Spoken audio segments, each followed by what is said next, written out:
What's up, guys? It is Sunday morning, and it is ball time for the pups in our house. And it's war commentary time for me. This war is against XxX Shield. This is our second matchup against these guys this season. We did win the first one. It was earlier in the year, maybe the 5th or 6th war. First fight is against a Crossbones. It's 345. Only thing I want to do here is just highlight the fact that after I parry stun him, I'm not attacking into him. Just to play it safe. Obviously, he can shrug off your stun, and if he does that and you attack into him and he like intercepts you, then you can lose some health.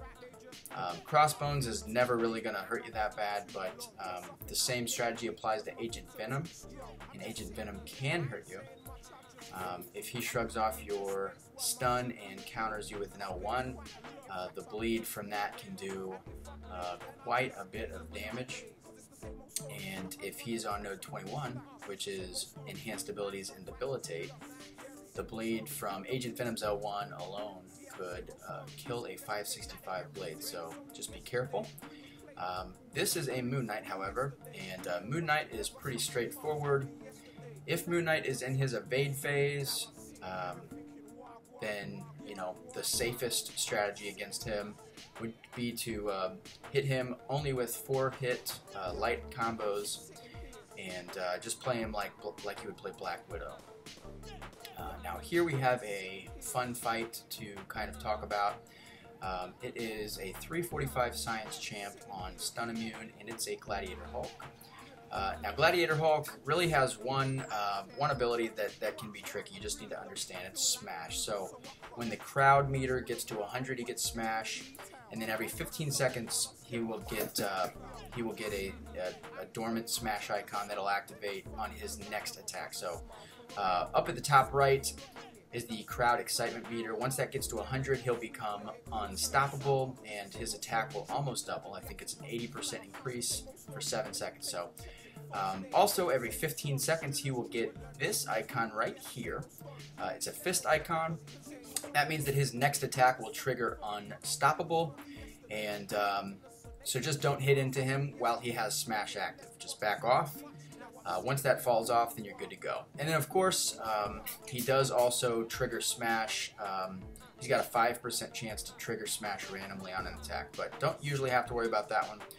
Now here, he's going to proc the 15-second Smash again, and I hit into him like a moron, and take a 5-hit combo. Fortunately, it's a 345, so it's just going to cost me potions, nothing more. But I was not as careful as I needed to be, and going into future Gladiator Hulk fights, I will not make that same mistake.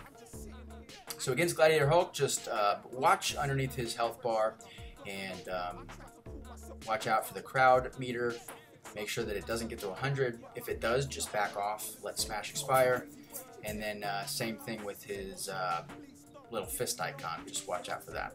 Okay, so here I'm going to put on some boosts, or one boost, because I'm going to finish off my lane. And we have a 345 Yondu here on the power gain node. I don't think that it's the greatest placement because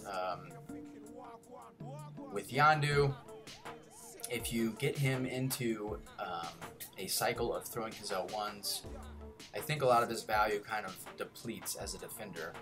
His L1 is not tough to evade, and the biggest thing is just not taking blocked hits. So if you can keep him at an L1 and just bait his specials, he's a little bit easier. So I'm just baiting him here. Don't want to push him to an L2. His L2 does a ton of damage and bleed through the block, and I am not skilled enough to evade his L2. It is very tricky to evade, in my opinion.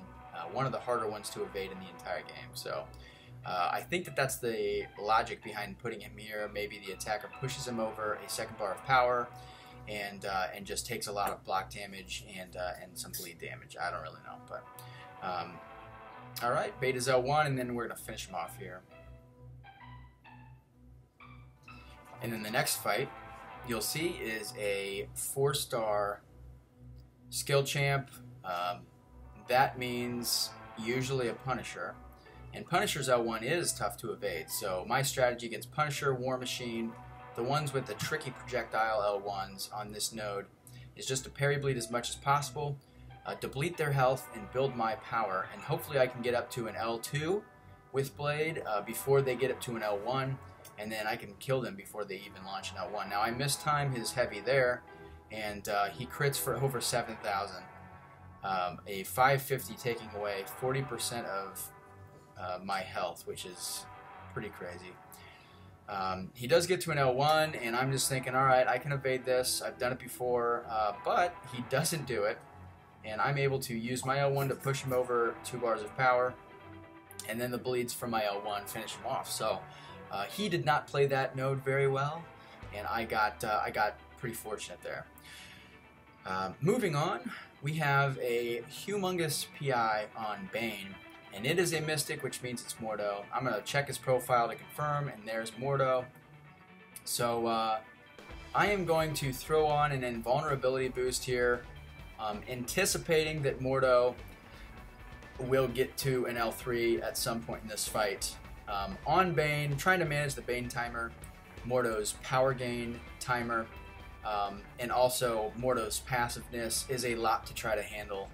So, so yeah, I'm just going to use an invulnerability boost, be prepared for the worst case scenario, which is that he refuses to bait out his specials, which is usually the case with Mordo. And if he hits me with an L3, then I just know that I need to come out swinging after the animation is over. And there he goes, as predicted. The dude gets to an L3, and I'm not going to take any damage here, but I will start to take some Bane degeneration here, so I need to be very, very aware. Hit him with the combo so that I can get the Bane timer over to him, get some good bleeds on him, which is nice, and now I'm going to use up my power to heal a little bit. I heal up to 71%, and then there goes the Bane timer again, bait out a heavy, hit him, and I'm gonna try to bait him here, but there goes his power gain meter anyway, so just gonna start attacking into him. Take this heavy. I still have invulnerability for another 2 hits, so I'll lose no health here, but of course I've got the Bane timer now, and I just need to get to one more combo. There I got an intercept on him, hit him with the L2, and that's gonna finish him off. So that's just Mordo. It's more about limiting the damage that you're going to take against Mordo, in my opinion, especially on Bane, because you don't have full control over the AI, and Mordo's AI is one of the more annoying in the game. Here we have a Kingpin on the Unblockable 2 and Power Gain Mini. The only trouble you can get in against Kingpin on this node is if he doesn't bait out his L1 and you get backed into a corner. So the easiest way to try to bait out his L1 is just to keep him on his side of the map, hit into his block if you can, and I try not to hold my block when I am trying to bait him out. So you'll see I'll back off, and I'm not holding my block, I'm just standing there, and then when he dashes in, I'm just backing up. If you hold the block, I feel like they get more aggressive and they try to hit into your block or throw heavies, and that can get you cornered pretty quickly. So I'm going to bait out again here, and then I'm going to bop him once, not finish a full combo, and then just hit him with the L2 to get that damage, so that I'm not pushing over him over his L2. And then same strategy here, just going to bait him out one more time, and then I'm just going to throw the L2 right away, and that should finish him off. And it does. So that's it, guys. That is the last fight for me this war. We won this war, like I said. I think I said that earlier. XxX is a really good alliance. I think they're going to finish in Master. But that's it for me. Here is the war summary page here in a second. Right here. I hope you guys enjoyed the video. Leave a like. If you guys have any questions, tips for me, or comments, just leave them on the comment board for me.